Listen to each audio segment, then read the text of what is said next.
ছাত্র দলের নেতাকর্মী সহ সাধারণ ছাত্রছাত্রীদের উপর অন্যায়ভাবে হামলা করা হয়েছে এবং এটা শুধু কলেজে নয়, সারা বাংলাদেশে বিভিন্ন জায়গায় জামাত শিবির এবং কি স্বৈরাচারের যারা ষড়যন্ত্রকারীরা আছেন তারা মিলেমিশে এই যে গণতান্ত্রিক বাংলাদেশের যাত্রা শুরু হয়েছে এই যাত্রাকে ব্যাহত করার জন্য তারা নানান রকম প্রক্রিয়া চালু করেছে। তারই অংশ হিসেবে আমরা জানি শিবিরের যে রক কাটার রাজনীতি ছিল ক্ষমতা প্রদর্শনের জন্য তারা এই মুহূর্তে রক কাটা না দেখা গেলেও আমরা দেখতে পাচ্ছি বিভিন্ন ক্যাম্পাসে আগে মব সৃষ্টি করত, এখন এই গণতান্ত্রিক রাষ্ট্র প্রতিষ্ঠিত হওয়ার পরে মব সন্ত্রাস দূর হয়েছে, কিন্তু তারা এখন সরাসরি হামলায় জড়িত হয়েছে।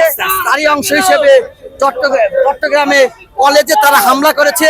আপনারা জানেন আজকে পাবনাতেও শিবির হামলা করেছে। এইভাবে সারা বাংলাদেশে তাদের শক্তি প্রদর্শনের জন্য প্রত্যেকটি ক্যাম্পাসে নানান রকম ভাবে ছাত্র দল বলেন, সাধারণ ছাত্রছাত্রী বলেন, প্রত্যেকের উপর হামলা করে দেশে একটি অরাজকতা সৃষ্টি করতে চাচ্ছে। আমরা তাই হুঁশিয়ারি করে দিতে চাই, কোনো ধরনের অরাজকতা, কোনো ধরনের সন্ত্রাস, বিশেষ করে ক্যাম্পাসে ছাত্র রাজনীতি আর সন্ত্রাস কোনোভাবে একসাথে চলতে পারে না।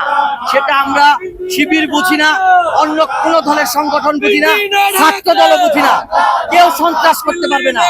বাংলাদেশ সন্ত্রাস মুক্ত, প্রত্যেকটি ক্যাম্পাস সন্ত্রাস মুক্ত থাকবে। তার জন্য